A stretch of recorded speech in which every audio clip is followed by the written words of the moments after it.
Estimados docentes, bienvenidos al programa de capacitación docente de la Universidad Privada de Tacna. Para mí es un gusto poder compartir con ustedes en esta oportunidad un tema muy importante, que son las buenas prácticas del docente en línea, del docente virtual y la metodología, el modelo pedagógico de la Universidad Privada de Tacna. Recordemos que en este momento nosotros como docentes tenemos un gran desafío, un gran reto, y es iniciar un proceso académico con características diferentes. Aquí podemos ver nosotros la temática que vamos a desarrollar. Y parto de una idea importante. Dice, los tiempos cambian, las universidades también. Y diría, los tiempos cambian, la educación también. En este momento se dio un cambio disruptivo, se dio un cambio en la educación abruptamente, un cambio en el que tanto docentes, estudiantes, personas que gestionan en la educación, todo el entorno educativo da un giro. Y da un giro sin habernos preparado, sin haber tenido un tiempo prudente para realizar investigaciones, buenas prácticas y demás para llegar a una educación en este momento no presencial en prácticamente todos los países. Este gran reto conlleva que nosotros asumamos nuevos roles, asumamos nuevos modelos educativos, asumamos nuevas responsabilidades en estos entornos. Por ello es que en esta siguiente imagen hablo de la disrupción.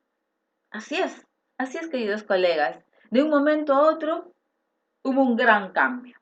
Y recordemos que la disrupción educativa se caracteriza porque cuando el cambio da pie a un producto nuevo, a algo que nunca antes se había visto, es posible que este cambio se dé no con el resultado esperado de que sea A1, sino que este cambio va a tener la característica de ir mejorando gradualmente, de ir mejorando progresivamente.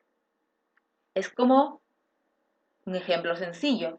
Cuando en algún momento nosotros utilizábamos las cámaras Kodak con el rollito físico, utilizábamos el flash, esos cubitos, ¿recuerdan?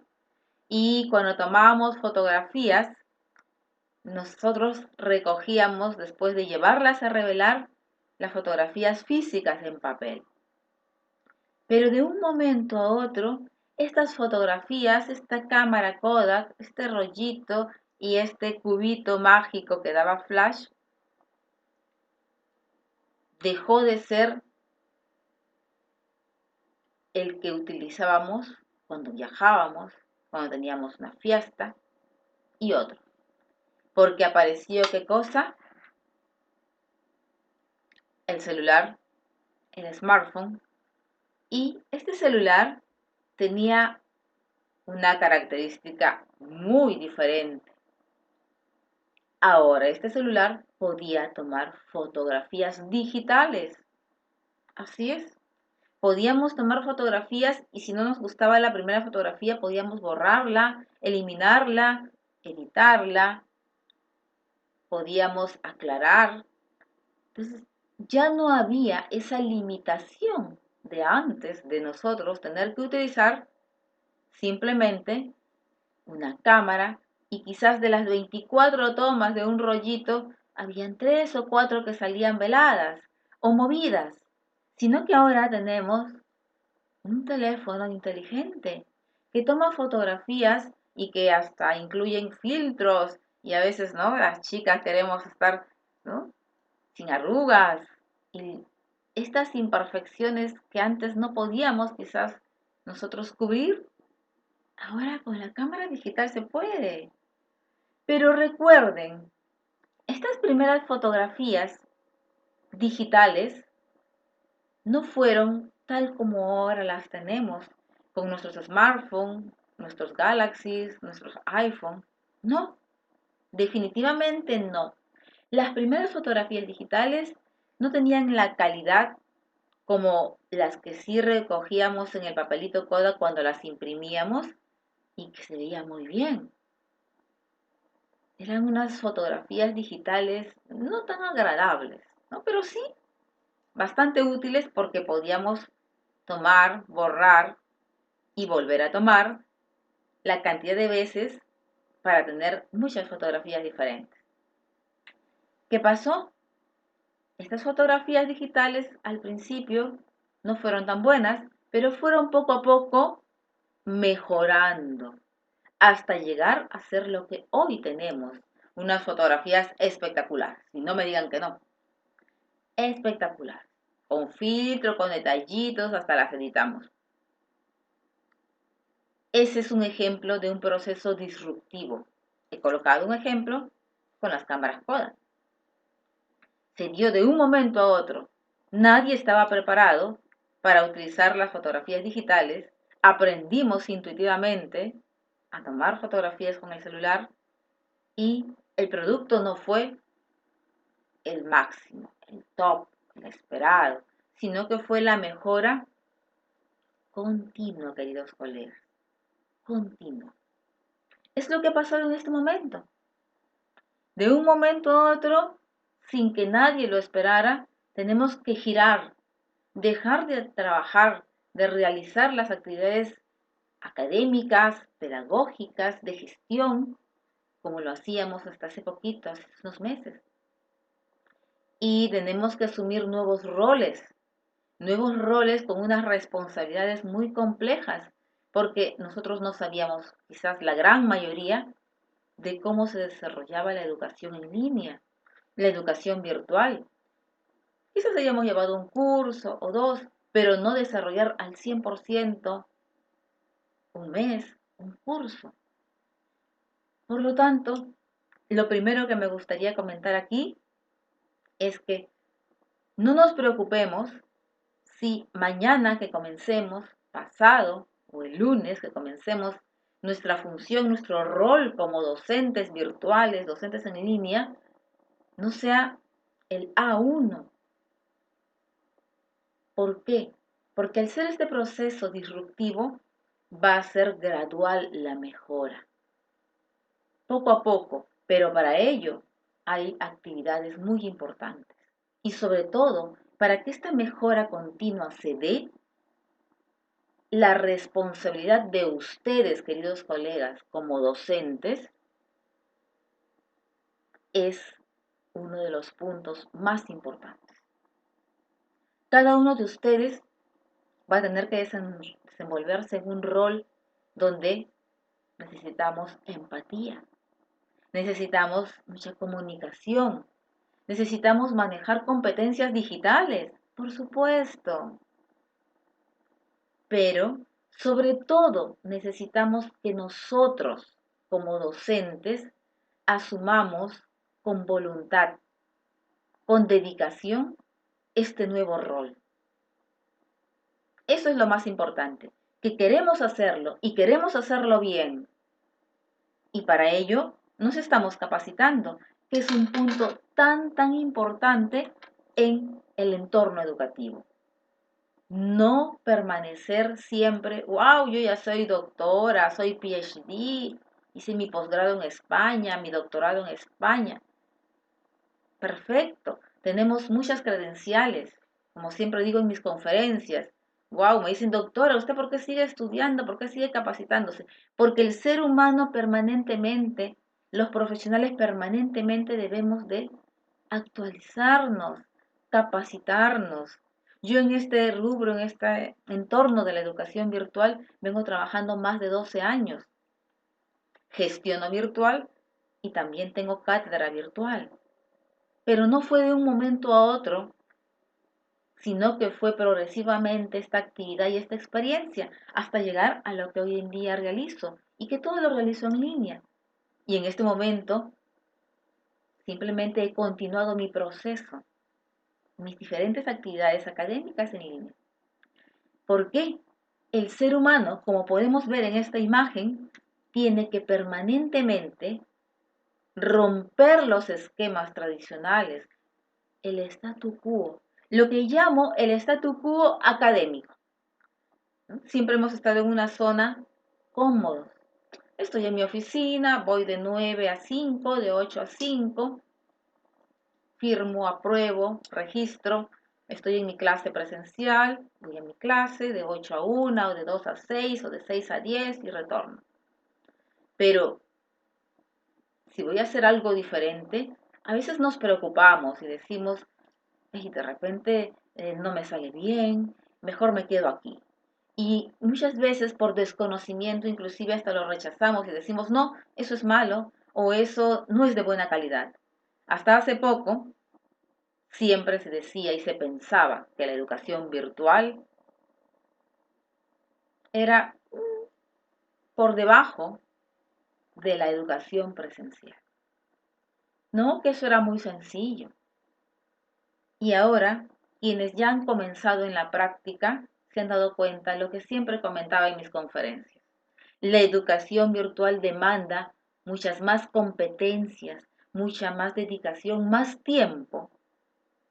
Así es, queridos colegas, que quizás la educación presencial. Porque tenemos que abordar muchos entornos.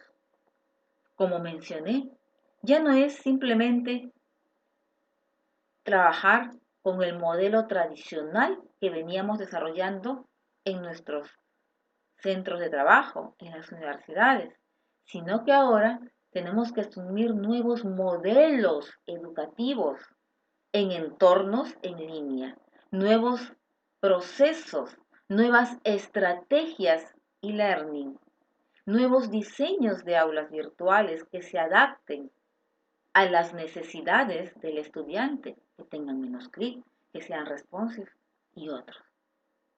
Por ello, como vemos aquí a este pececito, nos tocó romper ya y salir de nuestra zona de confort y asumir un nuevo rol que quizás muchos lo hacen por primera vez, quizás otros ya lo están realizando, pero que definitivamente rompe el esquema y lo tradicional y nos dice, ahora tenemos que asumir roles totalmente diferentes, roles en los que las metodologías, los modelos educativos, no pretendamos que simplemente es trasladar lo presencial a lo virtual o a lo no presencial.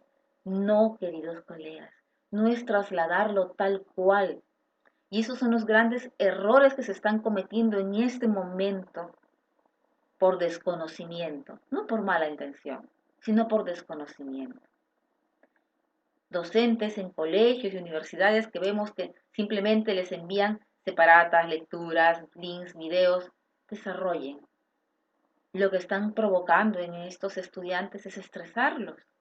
No están cumpliendo el rol que hoy día vamos a conversar tan importante, el rol del docente, que es el acompañamiento en un nuevo modelo pedagógico, en un nuevo entorno con estrategias y learning diferentes. El docente se convierte en este entorno, queridos colegas, en tutor. Ya no nos llamamos profesor, catedrático. En este entorno asume el nombre de tutor virtual. Pero bueno, llamémoslo docente virtual. Y sus roles, sus funciones son sumamente muy importantes. Porque depende de este rol del docente virtual, del tutor virtual, empático, tecnológico, dinámico, comunicativo, que aplique diferentes estrategias dentro de su LMS, su aula virtual, en este caso Moodle, para poder lograr que el estudiante que está en el otro entorno, que está lejos de nosotros, diga, wow, mi profesora, mi profesor, el doctor, la doctora, el docente virtual que ahora tengo, me motiva, me acompaña. No estoy solo. Recordemos que nuestros estudiantes van a estar con nosotros así, a través de una videoconferencia, a través de una comunicación sincrónica. No vamos a poder sentarnos con ellos face to face y decirles, chicos, ¿cómo están? Buenos días, abracito, la mano, besito, que a nosotros nos encanta, somos tan cariñosos con nuestras alumnas, alumnos. No, vamos a estar en un entorno digital, en un entorno tecnológico. Por lo tanto, este entorno tecnológico nos exige como docentes virtuales, como tutores en línea, una gran responsabilidad. Primero, que tengamos que prender la cámara si vamos a realizar una videoconferencia. Luego, un punto muy importante, seamos, queridos colegas, empáticos. Pensemos qué es lo que espera nuestro estudiante cuando vaya a prender la cámara en la videoconferencia, cuando ingrese a su aula virtual, cuando nos vea en este entorno que tenemos que tratar de hacerlo cada vez más cálido, que vea nuestra sonrisa, que vea nuestros gestos, nuestra mirada, porque nosotros estamos acompañándolo, decirle, no estás solo, yo estoy aquí contigo, no te preocupes, deja una consulta en el foro, yo voy a responderla allí, vamos a reunirnos en la conferencia de la semana, voy a retroalimentar tus consultas, que él sienta esa calidez, que lo estamos acompañando, porque si nosotros en este entorno virtual no respondemos sus foros, sus consultas dentro del aula virtual, dentro del MS, no prendemos la cámara, no nos reunimos en la videoconferencia, ellos se van a sentir abandonados. Y es allí donde va a venir la desmotivación, el estrés por parte de ellos de no poder comprender una actividad y quizás la deserción. Así es, la deserción. Porque al sentirse ellos no atendidos, estresados, lo que van a hacer es, bueno, no comprendo a mi profesor, no entendí la actividad, poco a poco ir desmotivándose. Tenemos que lograr tener estudiantes motivados y por ello ahora vamos a conversar de unos tips muy importantes para poder formular mi tarea, la actividad que voy a asignar en el entorno virtual de manera muy detallada, muy específica. Diría yo, pautas muy coquito. ¿Por qué? Porque recuerden que ellos van a leer la actividad. No vamos a estar sentados con ellos en el aula física. Igual el foro, pautas muy claras. Si nosotros brindamos pautas muy coquito, muy claras, ¿no? Recordemos coquito el libro así pasito a pasito, por eso los llamo yo coquito, ellos no van a poder desarrollar la actividad de manera ágil. Pero si las encuentran paso a paso, incluso cuando nos dicen, profesora, doctora Milagros, ¿me puede aclarar este punto? No entiendo, le puedo decir, no te preocupes, chicos, si tienen dudas, les parece el día jueves a las 8 de la noche, nos conectamos en la sala de videoconferencia para aquellos que tienen dudas, entonces prendemos la cámara, nos reunimos con ellos y les aclaramos esa duda. Es decir, que no solamente la sesión de videoconferencia va a ser temática, como ahora lo conversaremos, no, también puede ser para una consulta, para que ellos nos vean y poder explicarles de manera más ágil la actividad.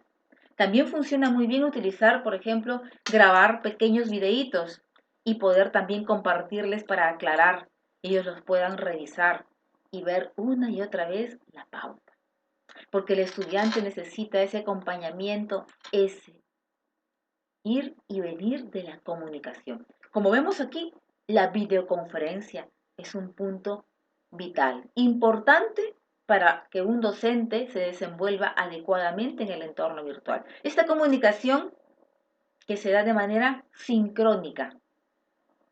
Y ahí nos podemos ver, como en este momento, ustedes y yo nos vemos en la cámara y ven que sonrío y ven que puedo mover manos, que los miro con calidez, con alegría.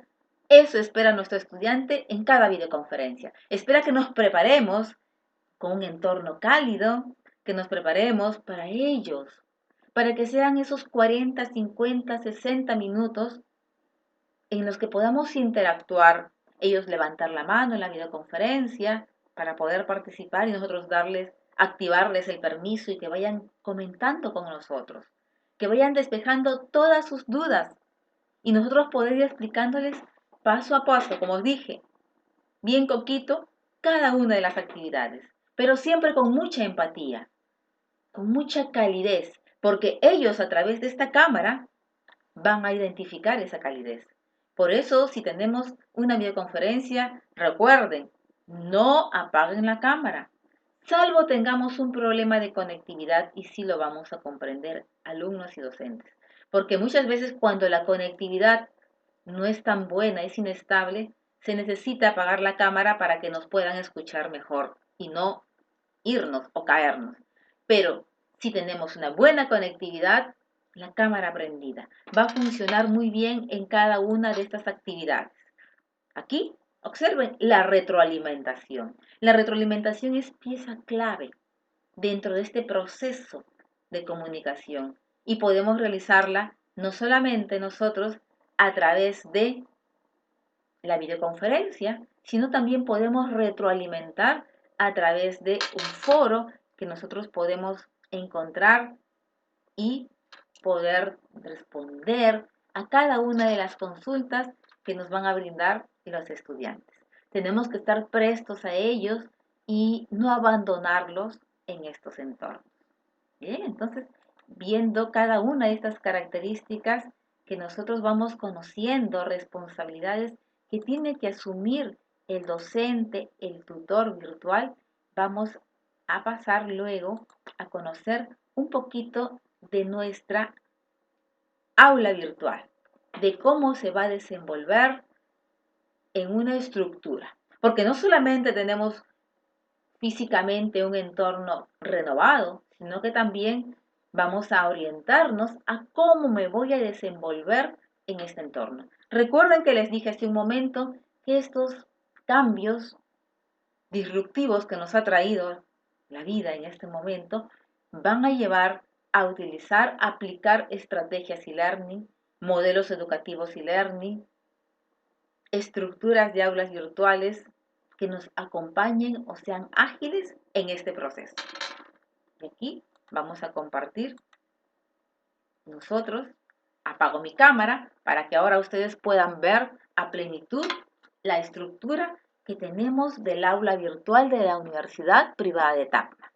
Bien, ustedes pueden observar que dentro de este nuevo enfoque que vamos a trabajar nosotros en el aula virtual, encontramos que la estructura del aula va a tener dos grandes partes.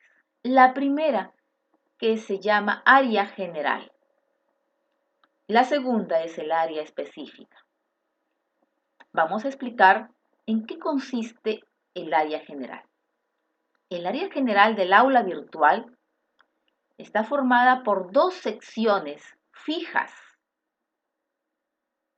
que solamente se configuran, o sea, cada docente va a configurarla una sola vez para toda la asignatura. Aquí lo he resaltado de color rojo, para toda la asignatura.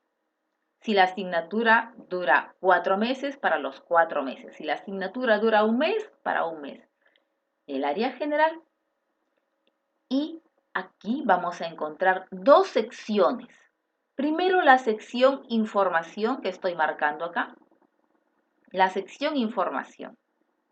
En la sección información nosotros vamos a implementar, es decir, vamos a subir en el aula virtual el sílabo. El sílabo que en cada dirección académica les han entregado, que ustedes ya tienen.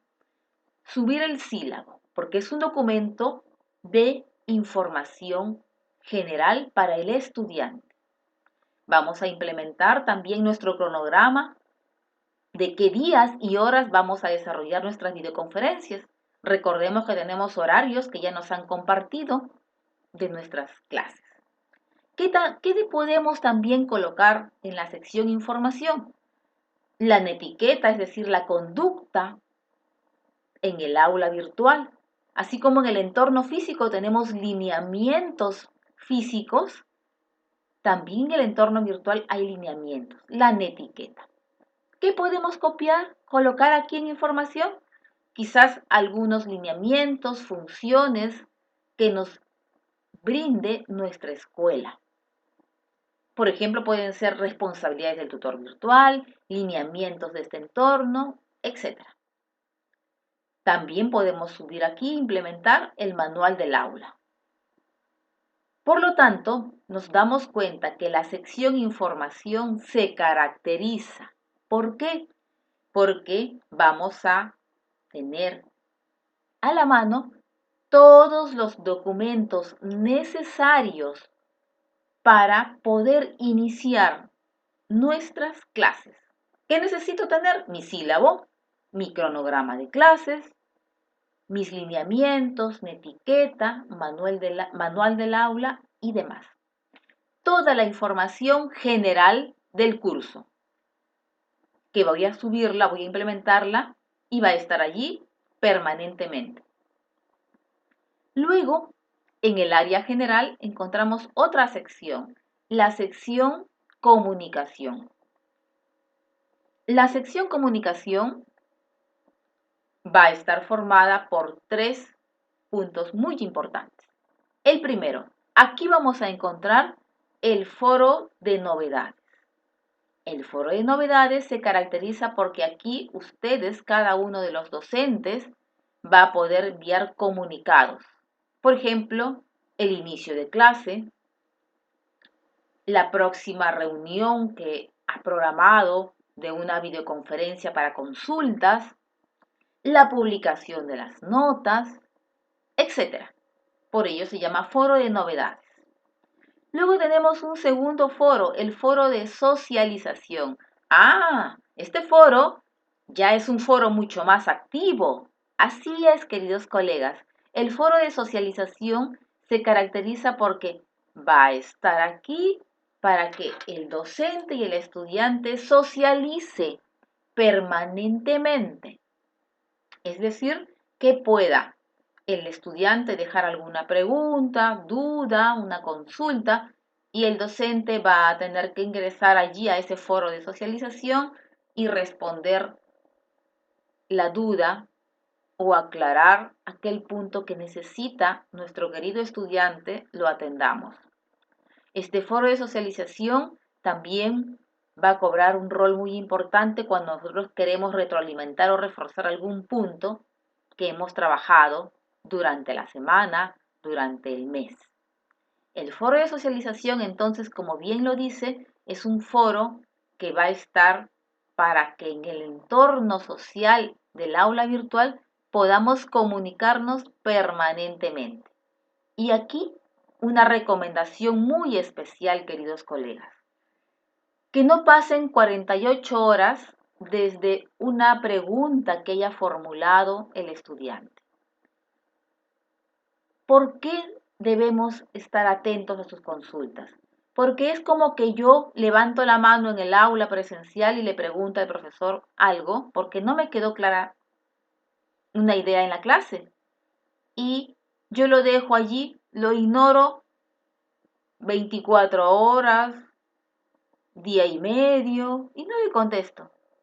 Es igual, aquí en este entorno el estudiante se va a sentir triste, abandonado, si pasan muchas horas y yo no respondo una consulta en el foro de socialización. Ahí va a decir, mi profesor no me atiende, mi profesor no está atento a mis consultas y se va a desmotivar. Recordemos, queridos colegas, que hemos dicho que tenemos que ser empáticos, pongámonos en el lugar de ellos. Ellos esperan mucho de nosotros.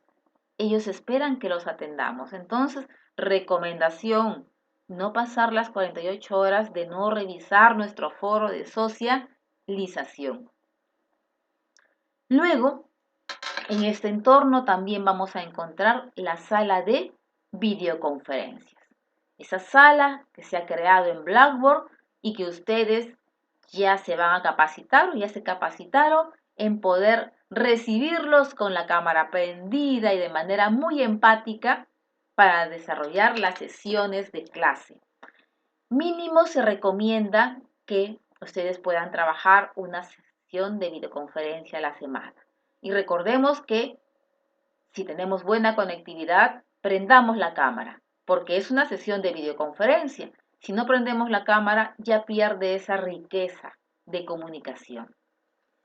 Por lo tanto, la sección de comunicación está formada por el foro de novedades, que el docente envía comunicados, foro de socialización, que es muy interactivo, pregunta, respuesta, retroalimentación, ida y retorno, que deben de, por recomendación, no dejar pasar más de 48 horas en revisarlo, porque puede haber alguna consulta, alguna duda. Y luego tenemos la sala de videoconferencia donde vamos a encontrar siempre nuestro enlace en Blackboard para poder comunicarnos con los estudiantes. Luego tenemos el área específica. En la estructura del aula virtual, el área específica se caracteriza porque tiene dos secciones que el docente, el tutor virtual, va a tener que implementar en cada unidad. Así es, queridos colegas. El área general, que tenía la sección información y comunicación, solo se implementa una vez durante toda la asignatura. Se configura hasta aquí. Pero el área específica se va a tener que implementar por unidad, es decir, que en cada unidad va a haber recursos y actividades. Unidad 2, recursos, actividades. Unidad 3, recursos, actividades. Unidad 4, recursos, actividades. En la sección recursos, ¿qué es lo que yo debo implementar o colocar? Todos los materiales que yo voy a utilizar en esta unidad. Quizás voy a implementar, quiero subir 2 videos, 2 links de páginas web, 3 separatas, 3 lecturas, una PPT, un artículo. Ustedes son los expertos. Ustedes deciden la cantidad de materiales que van a subir en la sección recursos para la unidad 1. Recomiendo que siempre tengamos variedad de recursos, es decir, no todas van a ser separadas, lecturas planas, no, también que hayan videos. No todos van a ser videos, también deben haber separatas. Recordemos los estilos de aprendizaje. Los estudiantes necesitan videos, podcasts que son audios, lecturas, todo tipo de recursos que nos brinda la web, el e-learning, para poder implementar esta sección. Previamente, por supuesto, cada docente, como somos nosotros muy aplicados, hemos preparado nuestro portafolio digital, hemos investigado y tenemos todo listo para subir nuestros materiales. Luego, la siguiente sección es la sección actividades. La sección actividades es aquella donde vamos a configurar todas las actividades que vamos a desarrollar en la unidad.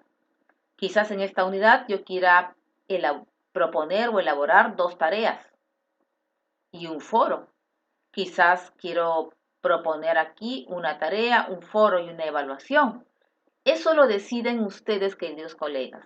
Cada experto, cada tutor decide si va a implementar. Tenemos muchas actividades para escoger, tareas individuales, tareas grupales, porque puede ser una wiki, pueden ser foros de debate, evaluaciones abiertas, preguntas cerradas, prácticas calificadas. Ustedes son los expertos y de acuerdo a la tipología de su asignatura van a configurar sus actividades. Por lo tanto, en la sección actividades solamente deben de estar las que son específicamente tareas, foros, evaluaciones prácticas, es decir, actividades que el estudiante va a realizar, va a interactuar, mientras que en recursos solamente lo que él va a descargar para visualizar y se prepara después de revisar estos recursos para dar el gran paso a desarrollar sus actividades. Bien, entonces esta es la estructura del aula virtual en la que se van a capacitar paso a paso para poder implementar su sección información, implementar la sección comunicación, implementar por cada unidad luego su sección recursos, su sección actividades. En la sección de recursos por unidad se recomienda que separen con etiquetas, que por supuesto van a practicar cómo realizarlas. Etiqueta semana 1, etiqueta semana 2, etiqueta semana 3, etiqueta semana 4, para que los estudiantes vayan identificando que en cada semana se van implementando diferentes recursos por semanas. Igual las actividades, etiqueta de la semana 1, o sea, las actividades que voy a hacer en cada semana, ¿no? Importante poder separarlas, identificarlas. Luego tenemos aquí una segunda estructura, que es la metodología e-learning de la Universidad Privada de Tacna que estamos aplicando. La estoy estructurando y mostrando solo dentro de la unidad, porque cada docente tiene un sílabo y ustedes en sus sílabos pueden identificar cuántas unidades tienen, pero esta actividad que muestro es basada en una unidad.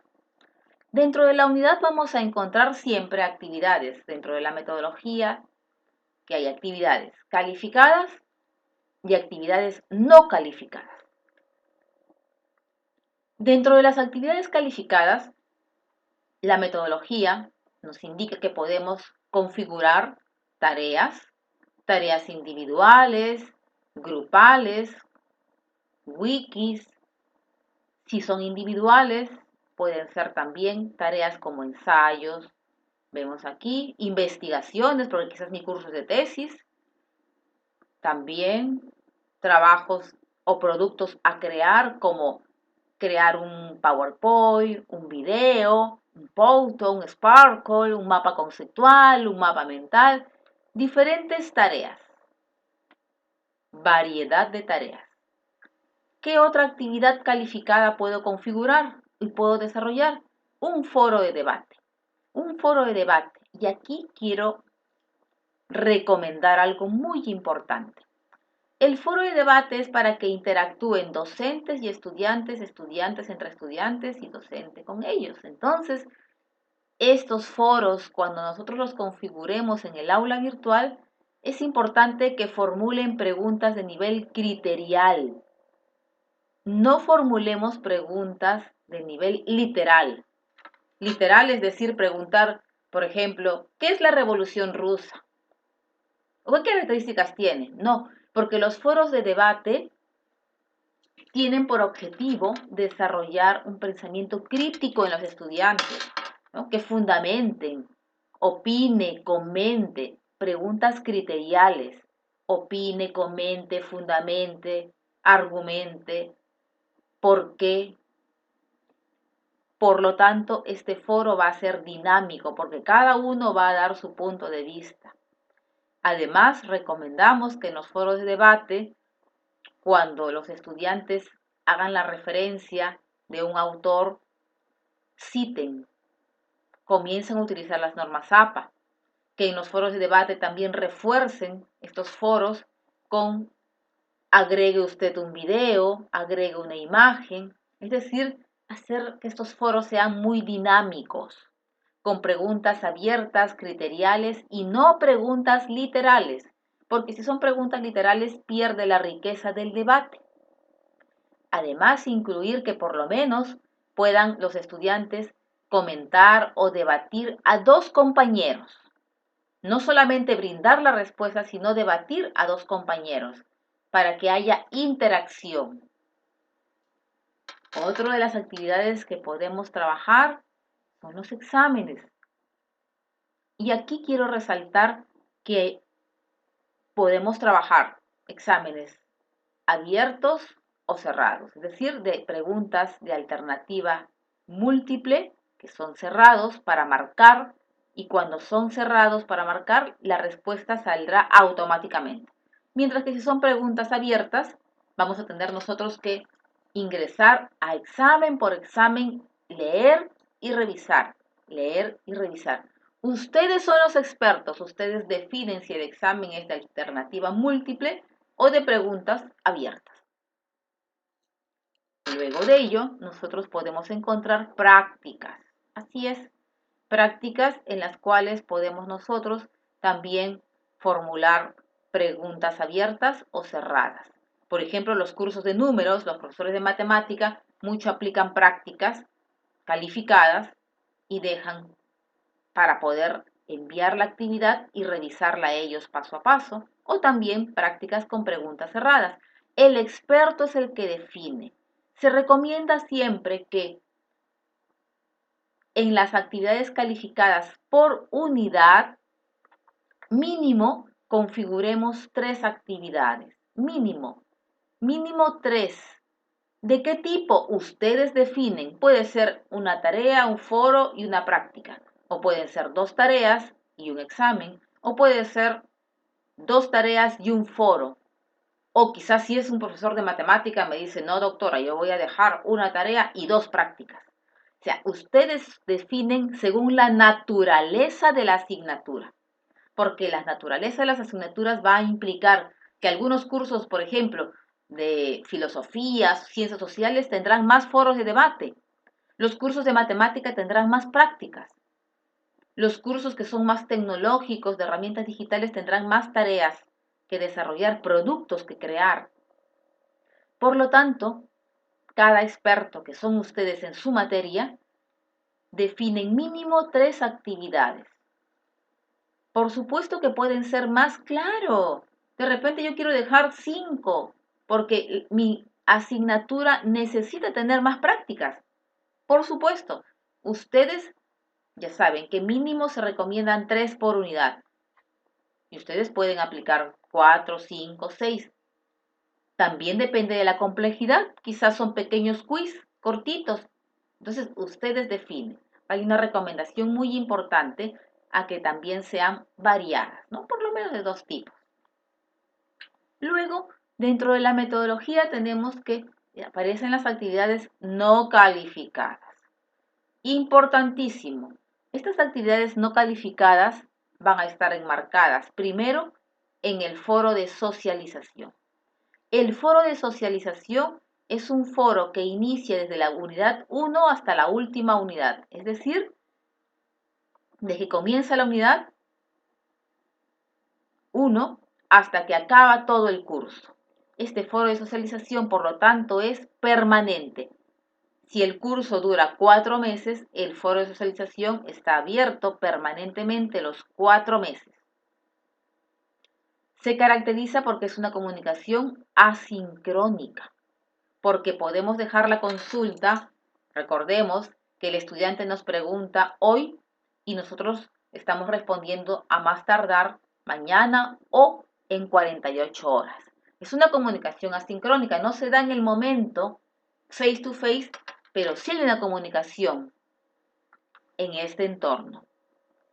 Recordemos que les mencioné que se utiliza el foro de socialización para las consultas, las dudas de los estudiantes, para aclarar. Y aquí he colocado algo importante. Pronta atención, queridos colegas.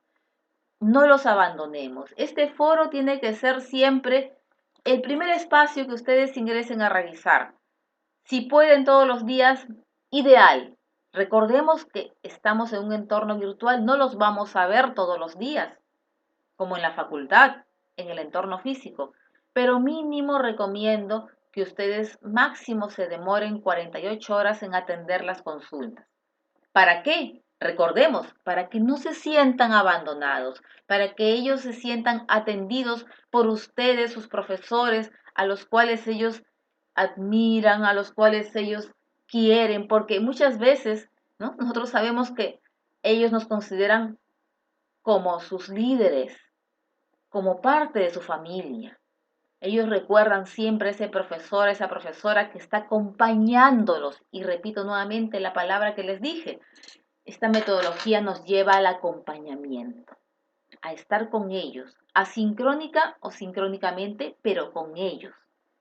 Estas actividades no calificadas también tienen un segundo punto importante, que son las videoconferencias. Las videoconferencias que se recomienda dentro de la metodología mínimo una por semana y que publiquemos un cronograma, que les indiquemos tal día y tal hora nos vamos a reunir. ¿Para qué? Para que ellos estén pendientes, agendan, Aprendan ellos a organizar su tiempo. Ya tienen ellos un horario, al igual que ustedes, que se les ha asignado. Dentro del horario que les han asignado, desarrollen su videoconferencia. Doctora, ¿yo puedo realizar más videoconferencias? Por supuesto. La videoconferencia tiene una riqueza increíble de comunicación sincrónica. Y recuerden, prendan la cámara, salvo como en este momento que yo quiero que vean todo el esquema y he ocultado mi cámara para que no tape. Pero esta comunicación sincrónica nos demanda que nosotros seamos, como les dije hace unos minutos, muy empáticos, muy comunicativos, porque ellos van a sentir esta calidez a través de la videoconferencia. Un cronograma para que ellos recuerden cuándo van a conectarse y si ustedes desean crear más salas, crear más videoconferencias, lo tienen en su aula virtual, simplemente van a el foro de novedades y les comunican, chicos, vamos a repasar el tema, ¿les parece mañana viernes? Aquí los espero a las 5 de la tarde. Entonces ustedes se van convirtiendo poco a poco en aquellos que van comunicando, que necesitan los chicos, han visto que el tema está un poco complejo, bueno, hay que hacer otra videoconferencia para repasar. Entonces, la videoconferencia no solamente puede ser temática, porque la que realizamos durante la semana es temática, mínimo una por semana. Puede ser también una videoconferencia que los convocamos para retroalimentar. Recordemos lo importante de la retroalimentación que hemos mencionado. Puede ser una videoconferencia de consultas. Profesor, no comprendo esos puntos. ¿Podemos reunirnos para que nos aclare las dudas? Por supuesto, chicos. Entonces, también puede ser una videoconferencia para despejar las dudas que ellos tengan. Una videoconferencia de consulta. Entonces, dentro de esta metodología tenemos puntos muy importantes. Un foro, no dejar de atenderlo por recomendación. Máximo dejar 48 horas de estar allí el estudiante esperando ansioso por nosotros. Se da la comunicación asincrónica y la comunicación sincrónica a través de la videoconferencia, mínimo una por semana, recomendamos, y pueden desarrollar, según la naturaleza del curso, más videoconferencias, porque eso es lo que le da la riqueza a esta comunicación sincrónica, ya que ahí nos van a ver, van a estar con nosotros y acompañarnos. Recordemos que aquí, en las actividades calificadas, ellos van a tener que implementar y desarrollar mínimo 3. Máximo, ustedes ven según la naturaleza de la asignatura. Y ahora vamos a conocer el modelo completo. Aquí está. Miren, aquí está la estructura del aula virtual, de manera ya más concreta, el área general, el área específica, lo que ustedes van a implementar como recursos y materiales y como actividades. Aquí decíamos que el área general es por asignatura. Una sola vez la implemento, mientras que el área específica se implementa por unidad. Cada unidad tengo que implementar recursos y unidades, actividades, recursos y actividades, según la cantidad de unidades que tenga mi sílabo. Esta es la estructura con la que todos vamos a implementar nuestra aula virtual. Podemos implementar cada unidad cada vez que iniciamos la unidad. O quizás, ahora que tenemos un poquito más de tiempo en casa, podemos implementar todas las unidades también. Eso depende de conforme vayamos organizando nuestros materiales y nuestras actividades en nuestras carpetas o portafolios digitales. No lo olviden, recuerden siempre tener un portafolio y una carpetita para ir organizando nuestros materiales antes de implementar el área específica. Luego, tenemos aquí, dentro de este modelo e-learning, ya hemos visto la estructura del aula, tenemos la metodología. La metodología por unidad, actividades calificadas, que ya las hemos conversado, y las actividades no calificadas. El foro de socialización, la videoconferencia. Observen que esto es tan importante para el estudiante para que esté comunicándose con nosotros. Cada videoconferencia para ellos va a ser muy, muy valiosa porque los van a ayudar a ¿qué? A desarrollar estas actividades. Ellos, realizando esta videoconferencia, van a poder desarrollar mejor una tarea, participar en el foro, el examen o la práctica. este es el soporte. Por eso mínimo recomendamos una videoconferencia temática por semana. Y este foro, atenderlo, escucharlos, responder sus consultas y sus dudas. Va a estar permanentemente habilitado durante todo el curso para que nosotros podamos allí encontrar sus dudas y apoyarlos. Todo este modelo que está formado por la estructura y la metodología se respalda en 3 ejes transversales muy importantes de la Universidad Privada de Tacna: la innovación, la empatía y el trabajo en equipo, queridos colegas. ¿Por qué la innovación?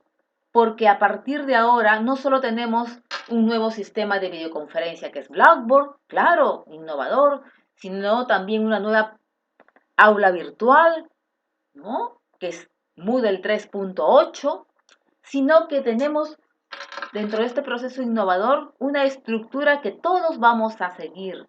Vamos a comenzar a organizarnos para que docentes y estudiantes dentro de este proceso de innovación comencemos a utilizar nuevas metodologías, nuevas estrategias virtuales, nuevos modelos educativos, porque, queridos colegas, la tecnología es un soporte, es un apoyo que nos ayuda a innovar.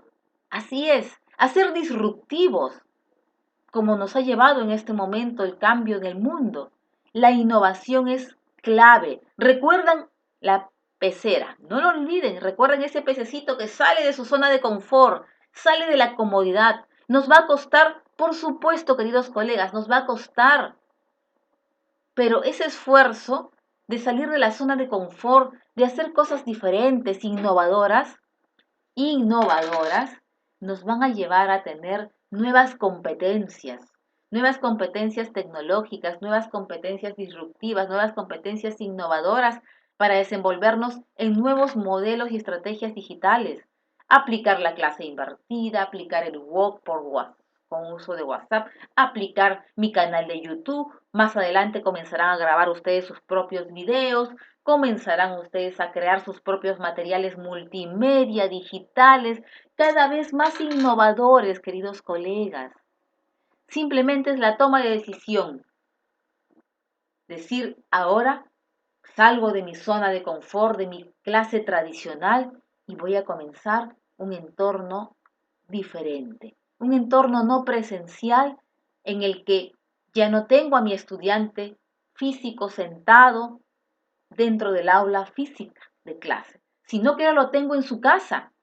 Y este estudiante tiene, como todos nosotros, una vida, tiene problemas. Por lo tanto, tenemos que ser empáticos. Cuando él espera, prende la cámara o ingresa al aula, ¿qué espera? Un docente dinámico, un docente con una sonrisa, un docente que sea un docente innovador, que le diga, chicos, vamos a trabajar ahora bien, nos reunimos aquí. O sea, un docente innovador, un docente del siglo XXI, un docente de la educación 4.0, que sería otro tema de conversación, otro tema de conferencia.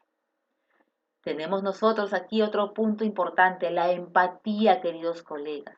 Si no hay empatía, nosotros no vamos a identificar cómo mejorar nuestras sesiones de clase en línea, nuestra videoconferencia, nuestra educación no presencial. Tenemos que ponernos en el lugar del estudiante.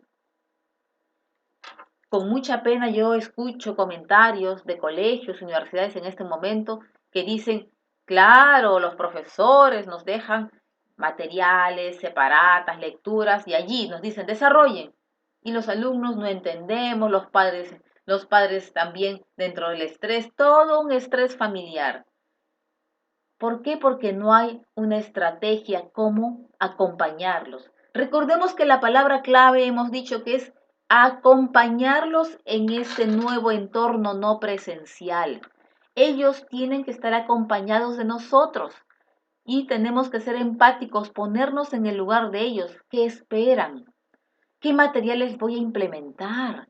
¿Qué tareas voy a dejar? ¿Está la pauta de la tarea, como les dije hace un momento, bien coquito, bien detallada? Porque no me va a poder preguntar porque no estamos físicamente. Tengo que ser muy minucioso en mis pautas. Entonces, empático, ser muy empáticos, ponernos en el lugar de los estudiantes, que esperan ellos de nosotros. Un tercer punto importante, el trabajo en equipo, queridos colegas. Estamos en una sociedad del conectivismo, en una sociedad conectada, en el conectivismo de George Siemens, que trabajemos en equipo, tenemos que trabajar docentes, administrativos, quienes gestionan, líderes, asesores, soporte técnico, atención, quien responde las llamadas, quien diseña los materiales, todos trabajar en equipo, todos mirar porque este proceso de educación no presencial se lleve a cabo con éxito, no abandonarlos en un foro, responder sus consultas, no dejarlos esperando en una videoconferencia, prender nuestra cámara, ser empáticos, ser innovadores, crear recursos materiales innovadores. Es un trabajo en equipo. Si todos nos apoyamos y todos contribuimos, el trabajo va a ser exitoso. Cada uno solo no podemos con todo. Necesitamos de especialistas de diferentes áreas. Necesitamos pedagogos, ingenieros, abogados, expertos en todas las materias, personas que gestionan, administradores, decanos, rectores, vicerrectores, directores de escuela. Todos somos un gran equipo, capacitadores. Todos somos este gran equipo.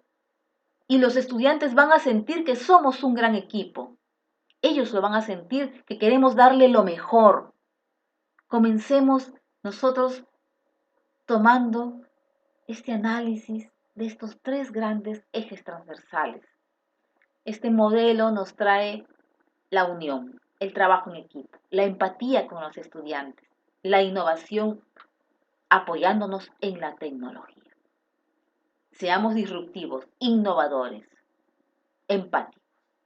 Y todo este gran proceso está soportado sobre la teoría, por supuesto, del constructivismo, porque aprender haciendo actividades calificadas, desarrollar aprendizajes significativos con cada una de estas actividades, con esta comunicación asertiva, construir con ellos de la mano, acompañarlos. Recuerden, este acompañamiento está basado entonces en el constructivismo y en el conectivismo de George Siemens, porque estamos conectados ustedes y yo en este momento a través de esta videoconferencia, ustedes y yo a través de la red de internet, de la conectividad.